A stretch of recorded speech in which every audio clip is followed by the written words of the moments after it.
This is Laura Vanderkam. I'm a mother of 5, an author, journalist, and speaker. And this is Sarah Hart-Unger. I'm a mother of 3, a practicing physician, and blogger on the side. We are 2 working parents who love our careers and our families. Welcome to Best of Both Worlds. Here we talk about how real women manage work, family, and time for fun. From figuring out childcare to mapping out long-term career goals, we want you to get the most out of life. Welcome to Best of Both Worlds. This is Laura. This is episode 231, which is airing in early January. This is our first episode of 2022. We are looking forward to a great year of Best of Both Worlds episodes. Would love to hear from people what you want to hear from us over the course of the year. So please send in guest ideas, topic ideas, your listener questions. We want all of them. And today's guest, in fact, was a listener request.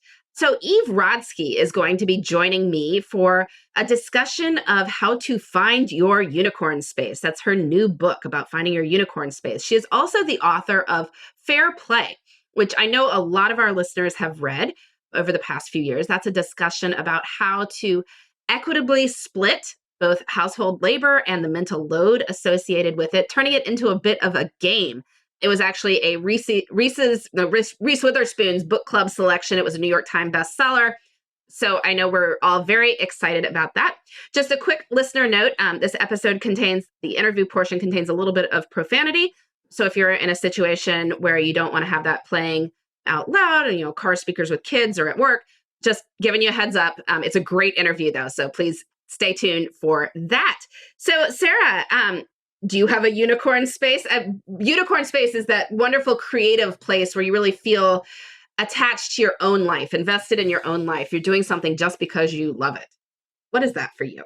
100% my blog, that first and foremost. I started that in 2004 when I was in med school because I was like, I need something that's just for me. And that was it. And it was purely for many, many years. I didn't even have any kind of side hustle attached to it. There were no ads until 2012 or something like that.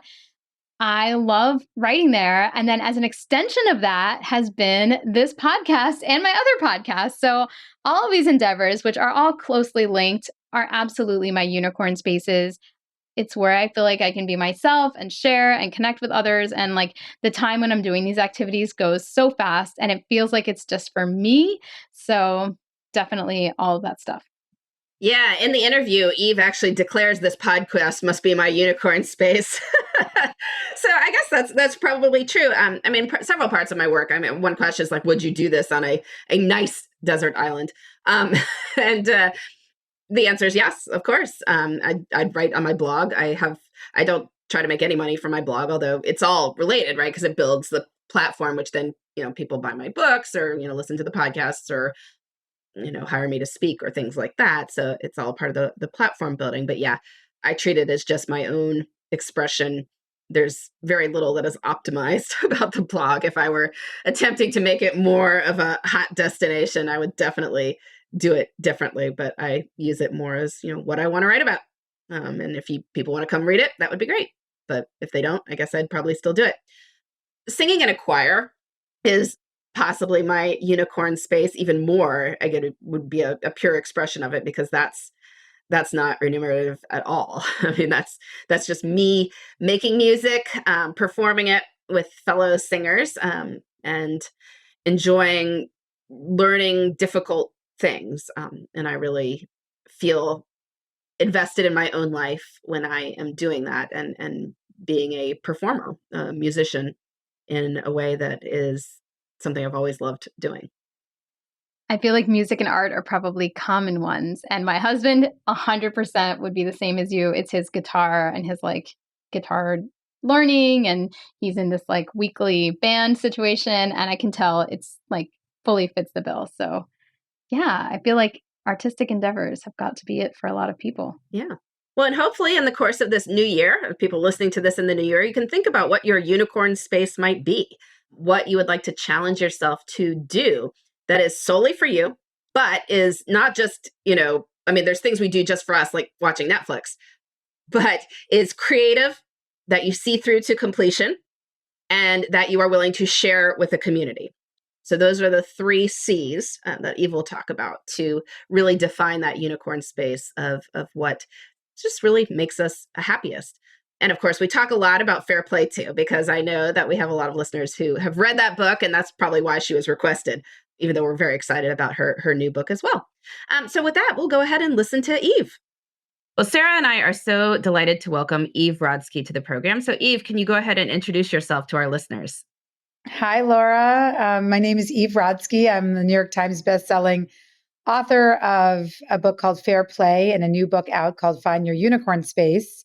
And I like alliteration. So I like to call myself an author, attorney, and activist. But what I'm not, what I did not think I'd be, Laura, on my third grade, what do you want to be when you grow up board, where it probably said like veterinarian or astronaut. I definitely did not expect to be an expert on the gendered division of labor, which is what I consider myself now. Yeah. And you have 2 children, right? I have a third now. A third now. Yes. So when you so graciously read and blurbed Fair Play, there was just a new one that had just come into the world.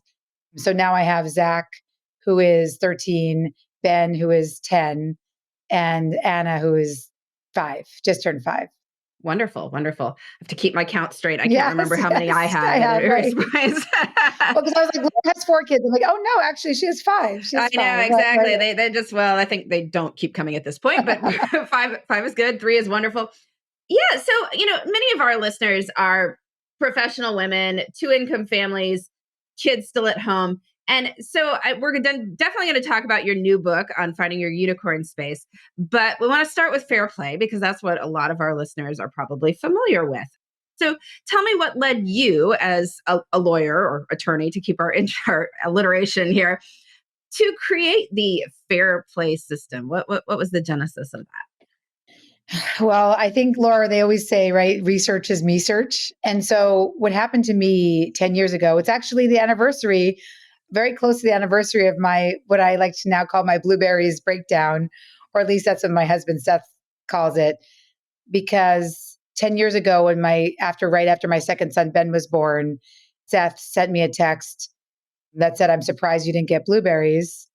And that led me down an entire new professional journey, Laura. Who would know that? And he keeps saying, I really wish I'd never sent that text. But he's also happy he did, because it's definitely changed our lives. But what I don't get to explain in Fair Play is really, and I think especially now post-COVID, or in the midst of this next round of where we are, the scene. So when I got the "I'm surprised you didn't get blueberries" text, I was already texting and driving in my car, which isn't a bad thing. I was racing to get my older son, Zach, at his toddler transition program, which we now are finally reckoning with, that in America, it costs our entire salaries and is about 7 minutes long, these daycare programs. I had a breast pump and a diaper bag in the passenger seat of my car, gifts for a newborn baby to return in the backseat of my car, and a client contract in my lap, because I had opted out of the traditional workforce. Now, that was 10 years ago, where I used to use the word opted out. I guess now I would say I use the word forced out, because I think any professional woman who's not in the traditional workforce has been forced out, or at least in my research, I've never found one woman who hasn't had an experience that felt like a death by 1,000 cuts for her. What I remember about that day was, as I would hit the brakes, because I was racing already, I was late to pick up Zach, this pen would sort of back up between my legs, Laura, because I was marking up the contract analog, and it would just sort of stab me in the vagina. That's what I remember about that day. So being stabbed in the vagina by a pen is sort of how I think I would describe the entire pandemic situation for all of us women. But it was the first time in my life where I had a reckoning that I did not have the career marriage combo I thought I was going to have. And I pulled over, which we don't do lightly in LA, to cry and to really think about how cliche that my marriage was going to end over being the fulfiller of my husband's smoothie needs. Because he really wanted those blueberries, I guess. Yes.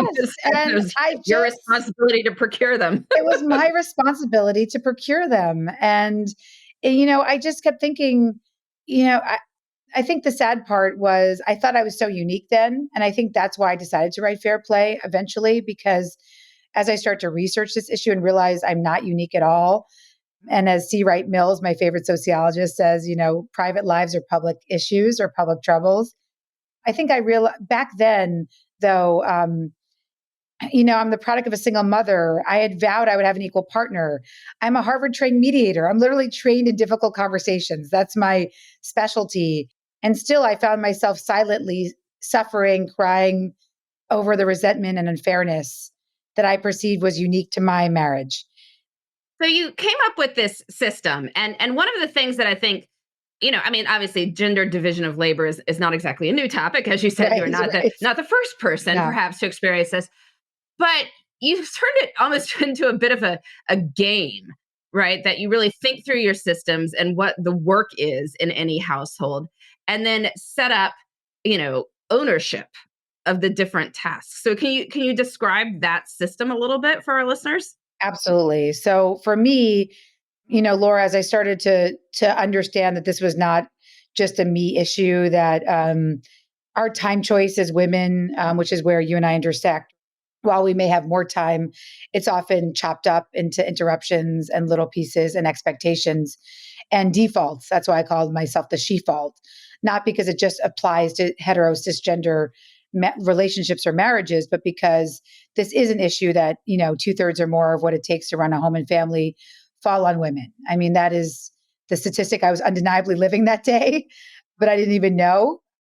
And so I think what any, self-respecting professional woman would probably do at that time, after I started to read about the words invisible work, mental load, second shift, like you said, that have been around since the 1960s, I started to make a spreadsheet because it should be easy if it's invisible, right, Laura? I could just make it visible and then solve all my problems. So the system was actually not a system when it started. It's probably started the way a lot of us start, which is a list. And it was a really good list. I'm very proud of that list. It was called the Should I Do spreadsheet. It had 98 tabs and 2,000 items of invisible work from women sourced across now 17 countries, but then across the country. Remember, this is 10 years ago. I didn't have social media. I didn't have a Laura to tell me anything. I had myself and what to expect when you're expecting, which just tells you that your child's the size of a jelly bean, right? So I didn't realize this was also maybe happening to other women. It was not a sophisticated conversation as it is now. I credit part of that to you, Laura. I really thank you for your work. But I think, the Should I Do spreadsheet was a very cathartic experience. It was women who I didn't even know calling me up saying, Eve, you forgot sunscreen. And I'd say, well, obviously you don't know how to use Excel because you have to scroll to tab 72 under medical and healthy living. If you scroll down is there, I promise you. under tab, line 16, there's 2 minutes for sunscreen. And then they would say, well, 2 minutes for the application, but you forgot the 30 minutes for the chase. And I was like, oh yeah, I forgot 30 minutes for the chase, And it was this beautiful cathartic experience and made me realize that I was not alone. That was what it was for. It was a communal experience to realize, wow, there's a lot of invisible work that is happening in modern households. But when I sent it to Seth, Laura, the 19 million megabyte spreadsheet, and I definitely did it with all the context of being a communication specialist. And I say that sarcastically. I just sent it to him with the subject line, can't wait to discuss. And why that's important that he didn't respond. He gave me a monkey emoji back, the see no evil monkey emoji. I didn't even get the courtesy of a response. Was that it was a very important day where I had a reckoning that lists alone don't work, that we've been making lists for 100 years, possibly. And so that day I had a decision to either do what my friend said got her more fairness. And she said, it's just 3 words, Eve. It's called court ordered custody. So that was an option or not. I could lose myself and resign myself. I did everything to make this beautiful Should I Do spreadsheet and it didn't work. Resign myself to doing it all. Or I actually had a third option, which is what I chose. And it was this idea that what if I became my own client? And my day job is I work for families that look like the HBO show Succession. And your listeners should feel bad for me because it's a lot like the family in that show. It's very triggering work. But what I do for these families is I create systems. I'm an organizational management specialist. I design through laws, through governance, through organizational management concepts, systems to make really difficult decisions around, financial issues, governance issues, decisions.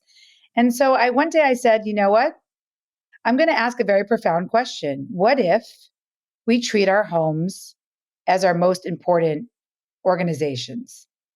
That became the most important question I think I've asked in 10 years because, like one man said, he said, oh, you mean like the opposite of my home where we decide who's taking the dog out, right? When it's about to take a piss on the rug?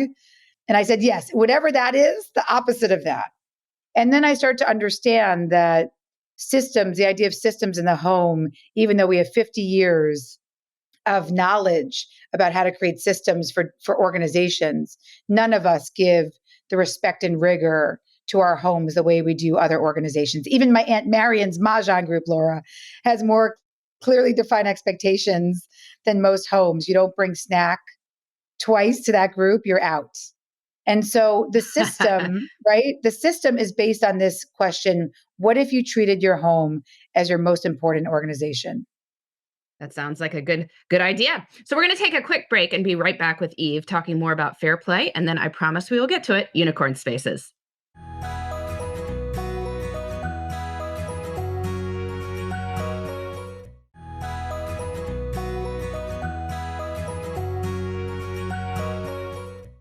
Well, I am back with Eve Rodsky, who is sharing her wisdom on how she came up with the fair play system. So we've got, the list that doesn't work of all the stuff that Eve does. And then she sends it to her husband. He's not going to look at the list. We need to come up with systems.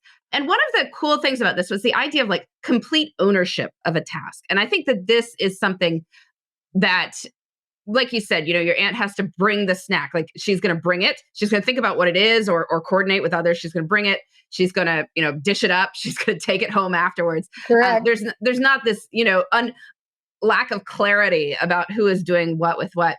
And hey, reading Laura, you're fair my play, Mahjong partner, but you forgot to remind me to bring the snack for my exactly. You snack forgot day. to remind me to bring Right. the snack. Yes, Right. It exactly. doesn't work like that even in the Mahjong It group. doesn't No. work like that. And one of my favorite examples of the whole complete ownership that you gave in fair play was that if somebody is responsible for, let's say, baseball and getting the kid to baseball Right. with all their equipment, right? And they forget the batting helmet and the child borrows a batting helmet and gets lice as a result, they own the lice. They own the lice. I think that you just signed There up. you go. You described it so beautifully. They own the lice. You know what? This is the interesting part. It's not hard. Because we don't walk, you're not going into your producer, Laura, and saying, hey, what should I be talking about today? I'll just wait here to tell me what to do. I mean, none of us exist in that type of lack of agency in any place other than our home organization. And so I think what was really important for me was asking in 17 countries the second, I'd say, most important question I ever asked. And this exactly gets to the you own the lice. It was, how did mustard get into your refrigerator? I love that question so much because there's condiments all over the world. You can sub in your condiment. But what was so beautiful about it was that, especially in hetero cisgender partnerships, and this happened in the Nordic countries that we look at as Shangri-La, it happened everywhere. It was a universal theme that I heard from women. I'm the one responsible for seeing that my second son, Johnny, likes French's, yellow mustard because he won't eat his protein. He'll choke on his protein, and I need him to eat his protein. That conception is something we get paid big bucks for in the workplace, coming up with new ideas, noticing. And then I would hear also from women that they were the ones who were monitoring the mustard for when it's running low and getting stakeholder buy-in from their family for whatever they needed from the grocery list. That's also another phase we know from the workplace. It's called planning. And we also get paid the big bucks for that. And then I would hear the crux of, oh, yeah. And then I send my partner to the store and, oh my God, Eve, you want me to trust him with my living will? He can't even bring home the right type of mustard. He brings home spicy Dijon every fucking time. And I asked for French's yellow mustard. And why that's so important is because as a presenting problem, that's not the real problem, which is what we say as mediators. The real problem is the worst thing that can happen to your organization when you lose accountability and trust. And so once you recognize that it's actually the stuff around it, the gendered stuff around it, why we don't value our own time. Laura, you've been devoting your whole life to understanding time. That's harder. But if you can actually believe that your time is diamonds and you deserve as much time choice over your day as your male counterparts, then the system is not that hard, because ownership is actually a very, very conception, planning, and execution staying together is the way that you increase motivation and increase standards.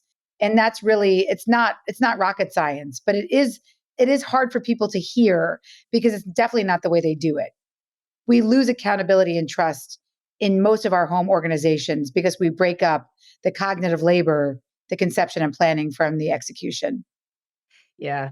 Sadly, I am the one in our family who comes home with the wrong kind of mustard. Good. But That's how you can do. But it's also that's how you can do what you do, right? I mean, I think that's the beauty is I see you. I'm I like, see your nobody likes work. that mustard, Laura. Why did you buy that one? I don't know. I don't eat mustard. But it can happen to anybody. It's just that the typical person it's happening to is women. But I do think Yeah. that it can happen to any family structure. Any family. But I want to get into that idea a little bit more, of because breaking apart the accountability, because it doesn't, not being able to have full responsibility for something can be pretty disempowering as well. And so why, when people probably hear first about, your system or any other sort of thing that's supposed to create a more equal division of labor, the person is like, yay, let me sign up my husband, right?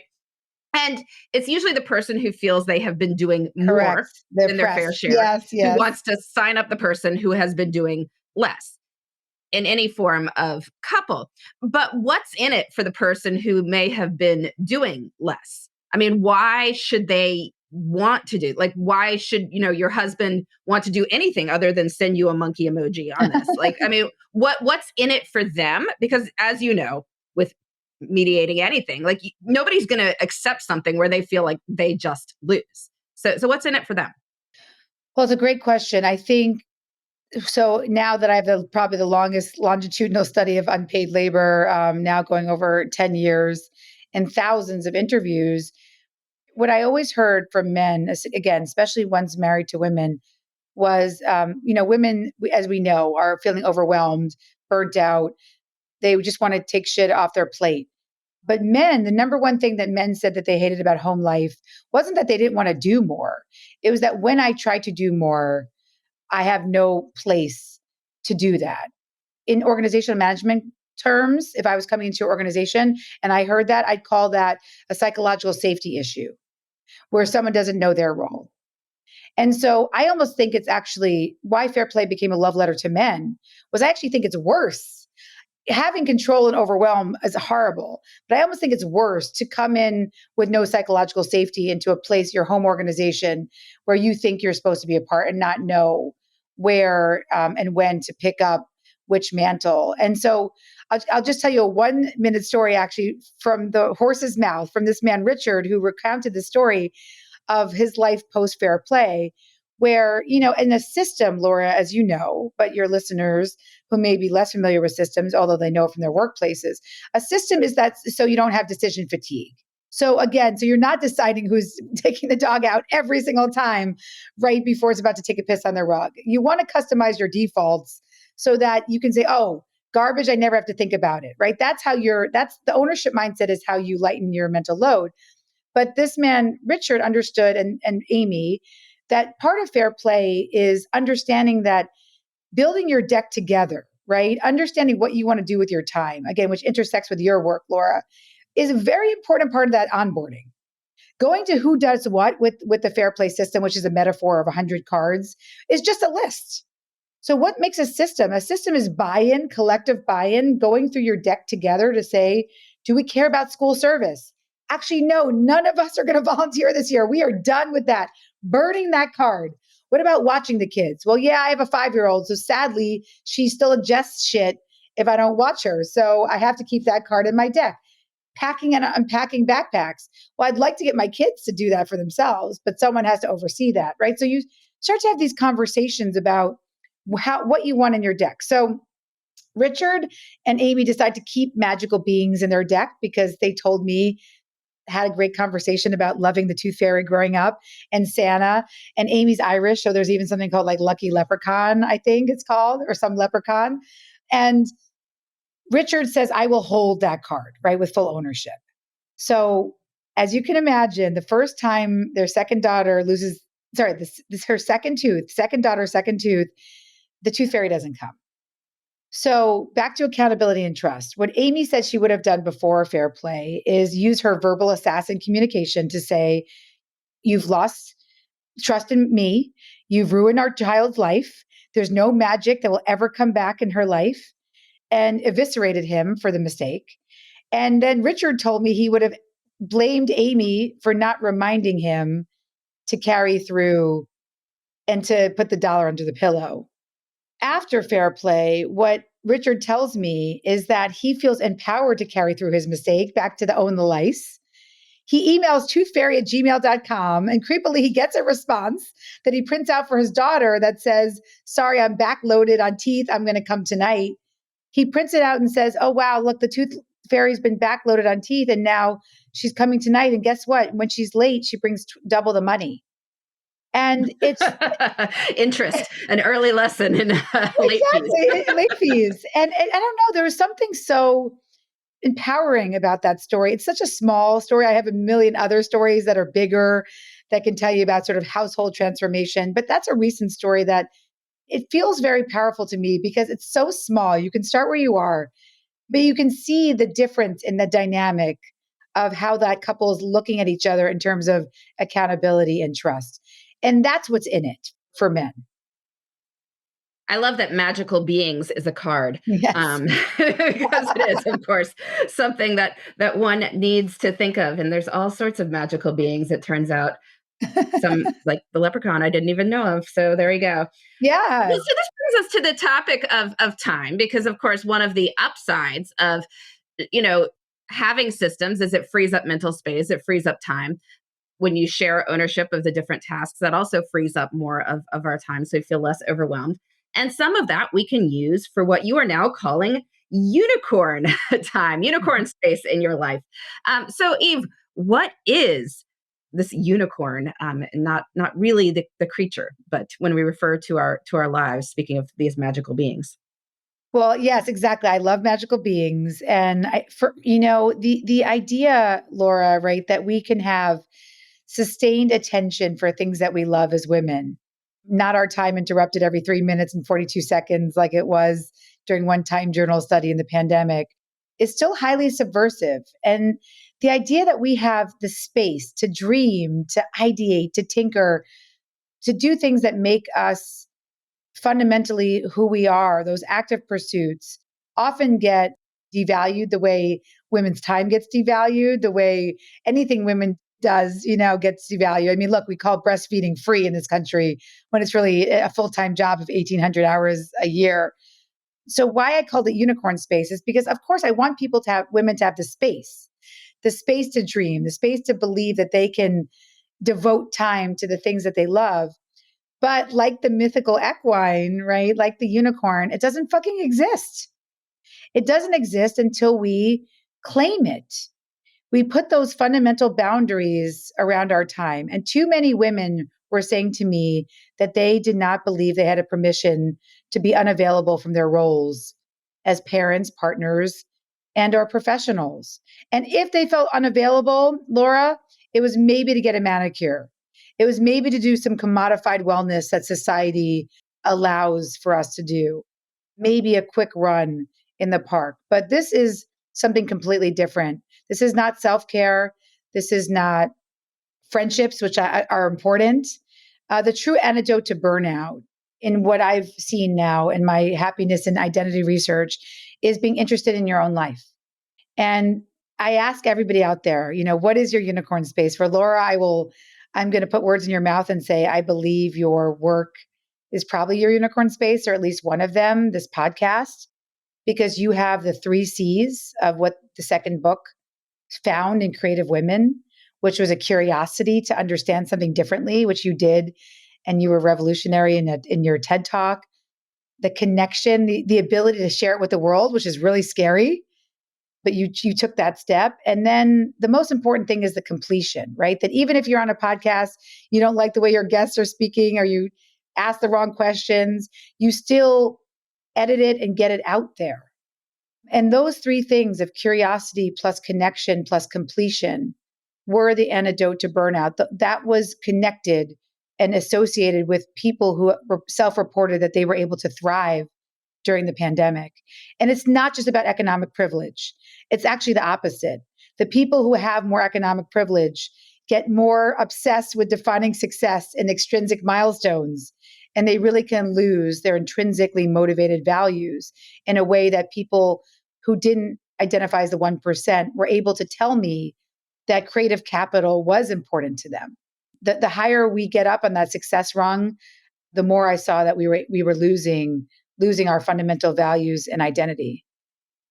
Now, do you think everybody has one of these things? I mean, I'm sure a lot of people are not really accustomed to thinking of themselves as a creative person. And I remember one of the exercises in your book was that, think about yourself on like an island, but not like a survivor style island. Like you're going to be with comfy chairs and food and, Wi-Fi.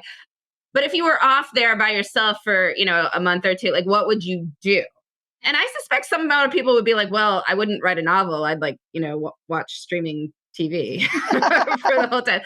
So do we have, do we all have these things or if we're not convinced that we do, what should we do to find them? Okay. Well, we don't. And that's the thing, I think. And, Professor Laurie Santos, I spent a lot of time in happiness labs, Laura. And one of my favorite was Professor Laurie Santos. She teaches the most popular class at Yale called The Science of Happiness, or I don't know what the class is called exactly today, but something like that. She says something really beautiful about making your leisure time more nutritious. And what we find in terms of mental health and longevity is that, look, your listeners, I'm here to tell you that, like that, I'm not a big inspirational quote person, but, like the Vivian Green quote that I do love, which is life is not waiting for the storm to pass. It's learning to dance in the rain. So many of us don't dance in the rain. We freaking drown in the rain. And we think possibly that maybe, zoning out on Netflix is going to bring us that umbrella. But what we see now is that's called hedonic well-being. And if I can nerd out for a minute, that is associated with short-term happiness. But there's something called eudaimonic well-being, which is what's this, it's the intersection of meaning and happiness. And we don't always have that because a lot of us have meaning without happiness. That's called wiping asses and doing dishes. And I know I have meaning in raising my kids, but believe me, it is not happy in the moment for a lot of times for me. Other times I do have happiness without meaning, and that's the Netflix binging plus my emotional eating that I did throughout the entire pandemic. But when you're at that intersection of meaning and happiness, like I said, that curiosity plus connection plus completion, that flow state, whether, like I said, I put words in your mouth when you're on that TED stage, it is really, really important. It is not optional, actually, because we need that umbrella if we want to have mental health and longevity, because right now it's not good. Women are being diagnosed twice as likely to be diagnosed with anxiety disorders as men. Women are, as we saw, burning out to the point where, due to childcare concerns, plus everything that has been on our plate, we are, being forced out of the workforce in droves. And we have labor force participation lowest it's ever been. So it's not a great scene for women right now, or for other marginalized populations. And creative capital. And it doesn't have to be a paintbrush.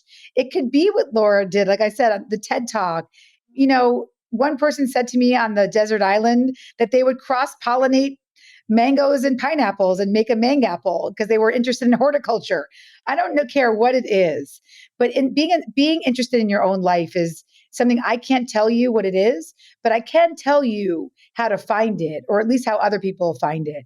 And that was really what the second book was about, inspiring people to start really thinking critically about their active legacy, what they want to be defined as now, not later, now. Well, just to get curious, right? Like, don't have to think about what's my passion, because it might not be one thing for the rest of your life, and it might not be the perfect thing, but just, be curious about different things and notice when you're happy.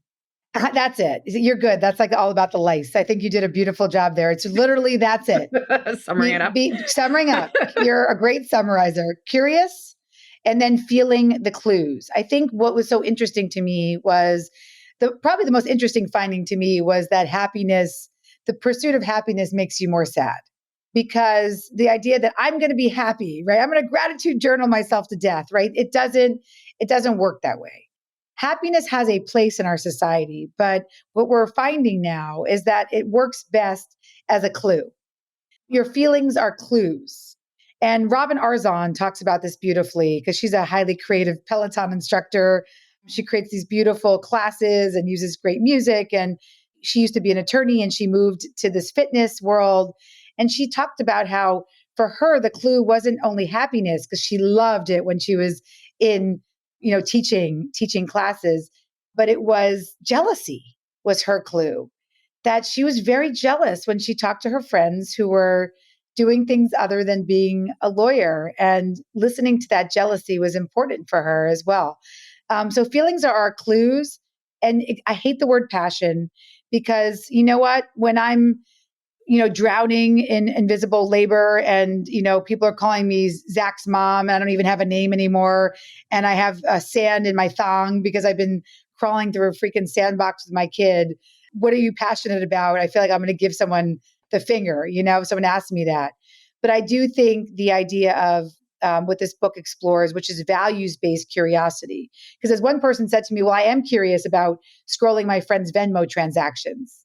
I was like, okay, that's awesome. I didn't realize you can scroll Venmo to see what other people are purchasing.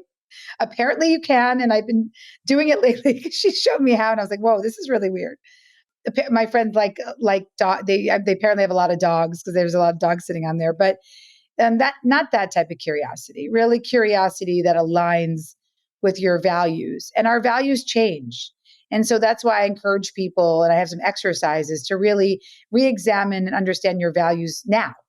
What are your values today? For me, I'm all in on gender justice and community, creating actual physical unicorn spaces, Laura.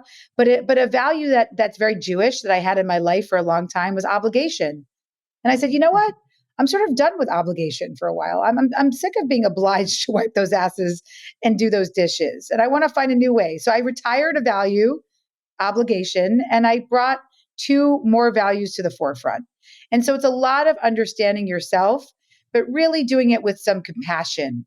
Because as you said earlier, this is not something, what makes you uniquely you and how do you share that with the world is not a question that we're typically asked at a typical cocktail party. Yeah, exactly.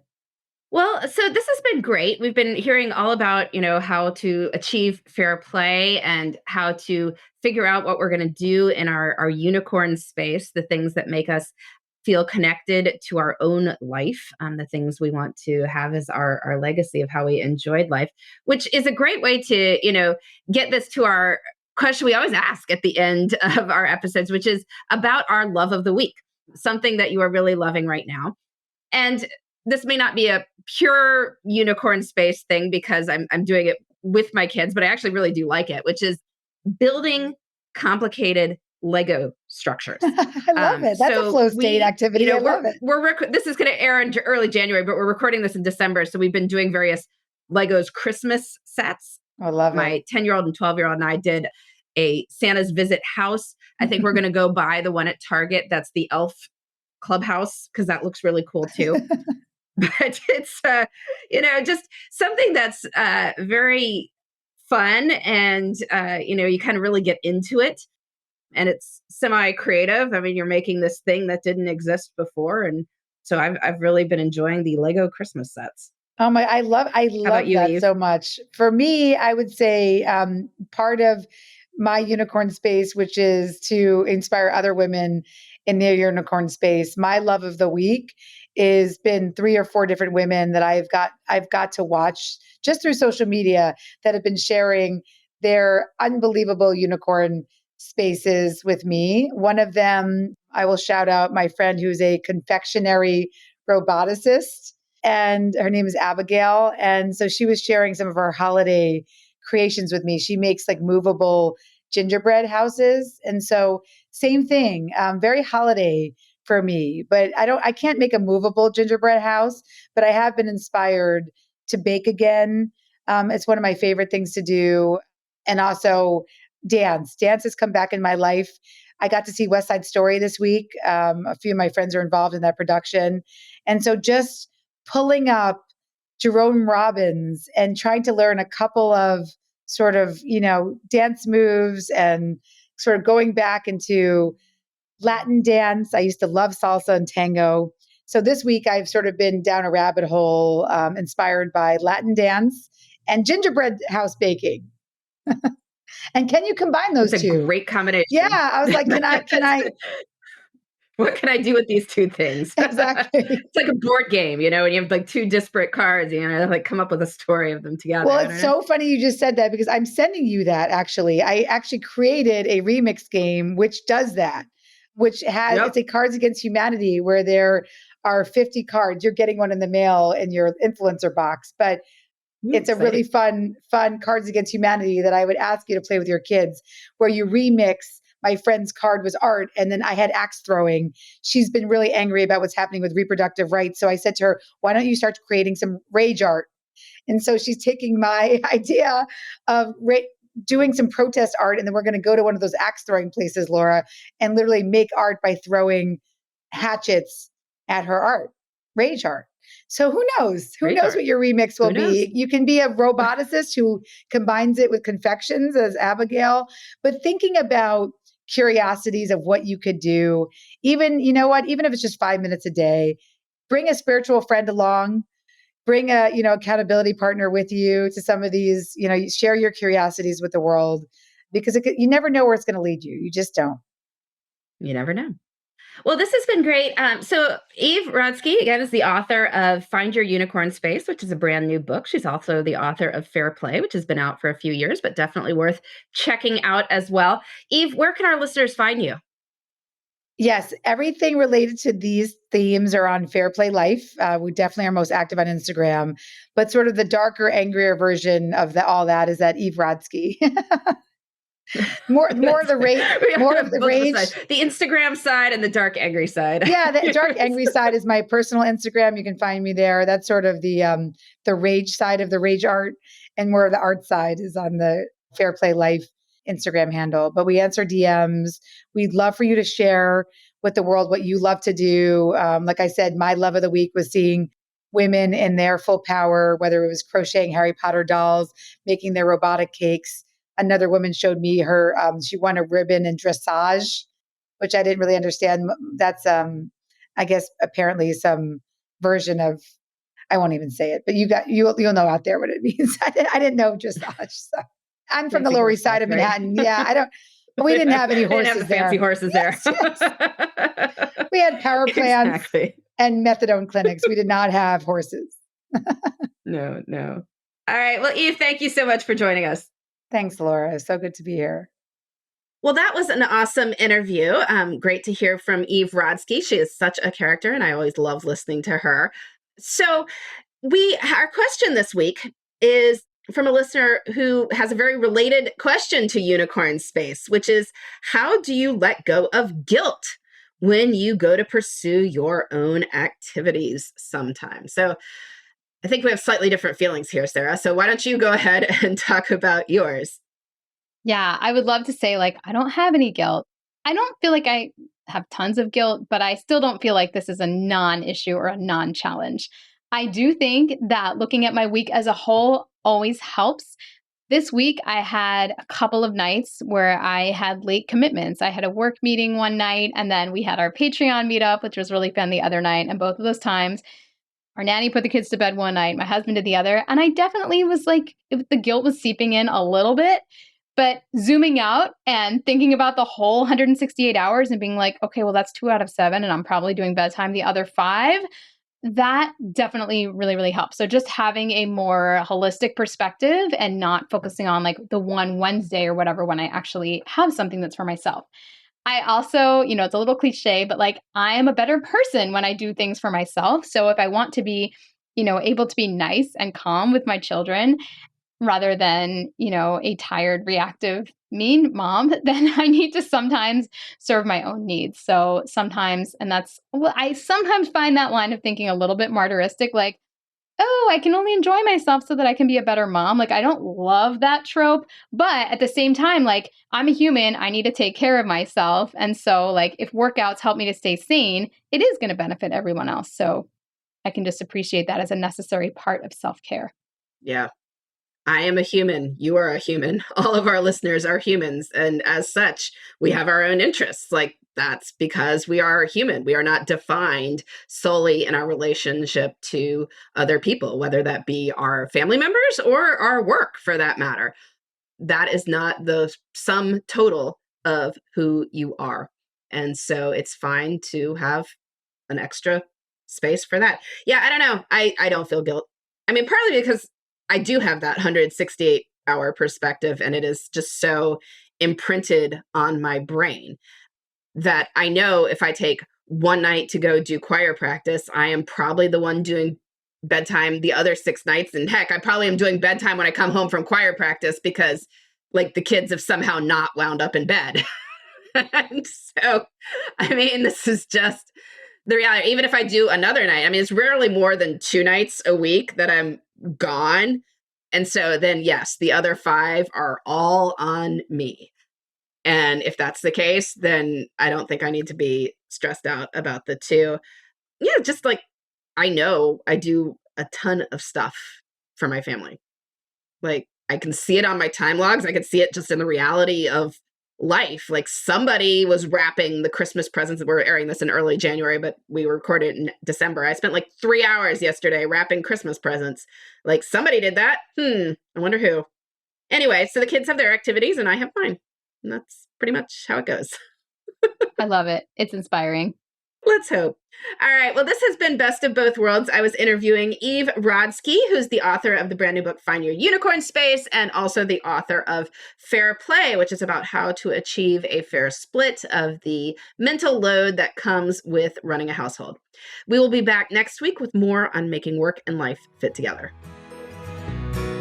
Thanks for listening. You can find me, Sarah, at theshoebox.com or at @the_shoebox on Instagram.